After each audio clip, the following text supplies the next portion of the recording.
kurikulum kita sebagai kurikulum pemulihan selepas atau dari pandemi COVID kemarin.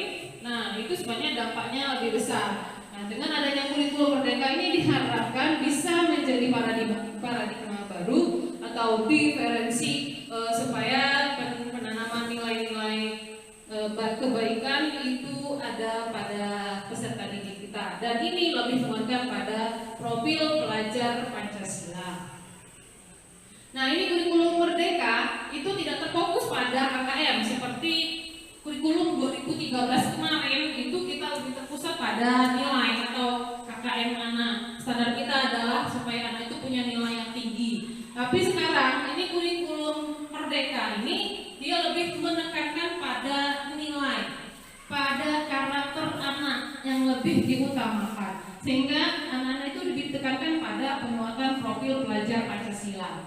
Nah, profil pelajar Pancasila ini ada 6 dimensi yang harus kita tekankan. Itu pertama, beriman dan bertakwa kepada Tuhan Yang Maha Esa, kemudian berkebinekaan global, yang ketiga bergotong royong, 4 kreatif, 5 bernalar kritis dan mandiri, dan keenam dimensi profil pelajar Pancasila inilah yang harus kita tanamkan, harus kita tekankan pada peserta didik. Jadi sekarang ini kurikulum merdeka lebih diutamakan pada penanaman nilai-nilai karakter.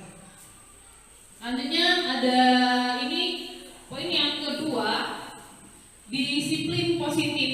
Nah, kita tahu bahwa disiplin itu sebenarnya biasanya itu yang kita kaitkan tentang tertib, tata tertib, kemudian teratur, dan juga kepatuhan pada peraturan. Dan ini biasanya selama ini, sebelum ini kita mengaitkan disiplin itu pada kata-kata yang ini tadi.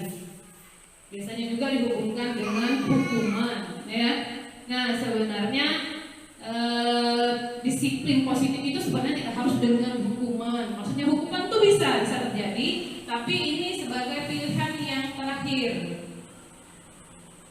Kemudian selanjutnya disiplin utamanya adalah disiplin diri yang memiliki motivasi internal. Disiplin diri dapat seseorang menggali potensi yang menuju kepada tujuan. Nah, lebih diutamakan disiplin positif itu adalah kekuatan atau motivasi dorongan dari dalam diri sendiri. Nah, itu adalah yang terpenting. Karena bagaimanapun seseorang melakukan sesuatu itu yang lebih utama bukan karena orang lain, bukan karena dorongan dari luar. Sebenarnya dorongan dari luar itu bisa saja dilakukan, tapi biasanya dia hanya akan mengikuti sesuatu sesuai dengan keadaan. Nah, yang terpenting itu adalah bagaimana melakukan sesuatu atau pendisiplinan sesuatu itu karena motivasi dari dalam dirinya sendiri atau dorongan dari dalam. Nah, ini termasuk dengan motivasi intrinsik. Nah, motivasi di dalam melakukan sesuatu pendisiplinan itu motivasi dibagi dalam 3 bagian. Jadi ada 3 kategori macam motivasi. Ini yang pertama, alasan seseorang melakukan untuk menghindari ketidaknyamanan atau hukuman. Yang kedua, untuk mendapatkan imbalan atau penghargaan. Yang ketiga, untuk menjadi orang yang diinginkan dan menghargai diri sendiri dengan nilai-nilai yang mereka percaya. Nah, ini motivasi yang ketiga ini, 1 dan 2 itu motivasi ekstrinsik, artinya dari luar.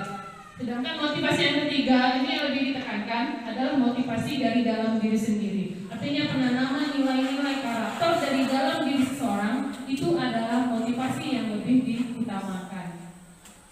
Nah, untuk poin yang selanjutnya adalah kebutuhan dasar manusia.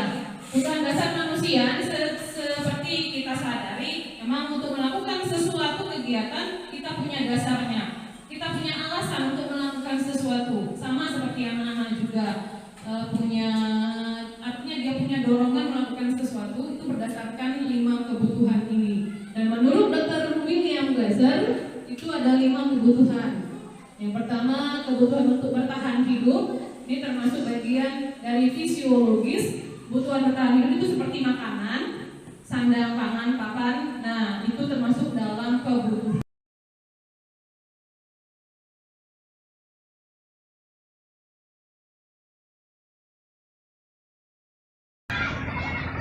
Bunda. Iya,